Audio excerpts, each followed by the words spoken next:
Well, Yeah, hey, Bruce, I want to get your take and Rick's take, because we've talked about it briefly, but we never really talked about it in great detail. Late 80s, Arn Anderson and Tully Blanchard, two of the Four Horsemen, jumped from Jim Crockett Promotions over to the WWF. And Rick maybe had kicked around the idea of coming up, and it got further along, I think, than a lot of people realize. Rick, how did that go from your end? And Bruce, what were the plans had Rick actually made the jump?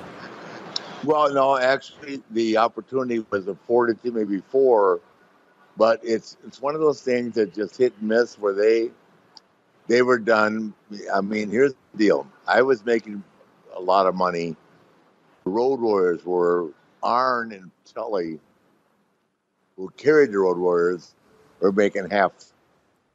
Said, we can't do it. And I used to go to Jimmy because we just had such a close bond. I said, Jimmy, you got to pay these guys more. And he goes, I mean, it's a combination of things. I don't want to, tell stories that are, I can't be validated, but they just thought they were indispensable, which they weren't, and they found out.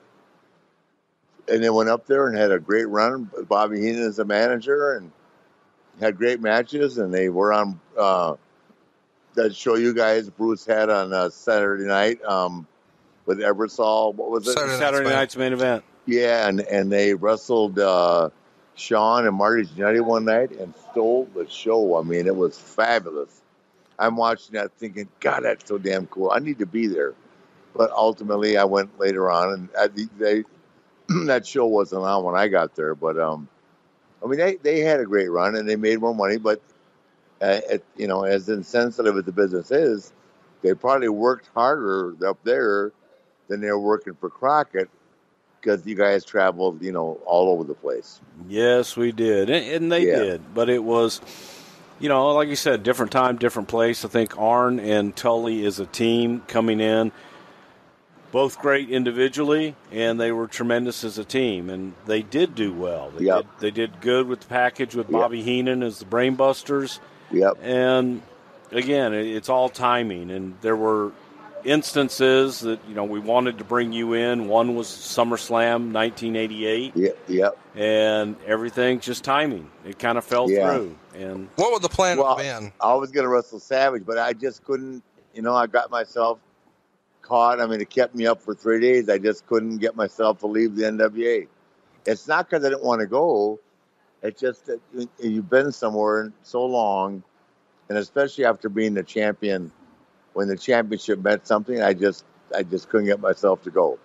And ultimately, along came Jim Herd, and it forced me to go, and it was the best experience of my life. And then along came Eric, who I get along with now, but, I mean, you can look at the history of that relationship and the difference in pay between me and the guys that I put over. And I went back again, thank God, and spent time with Bruce. When Bruce left, Bruce came and went. Bruce was like Paul Dangerously. Easy. They came and went back and forth. They were in a need to know basis. God, I loved it.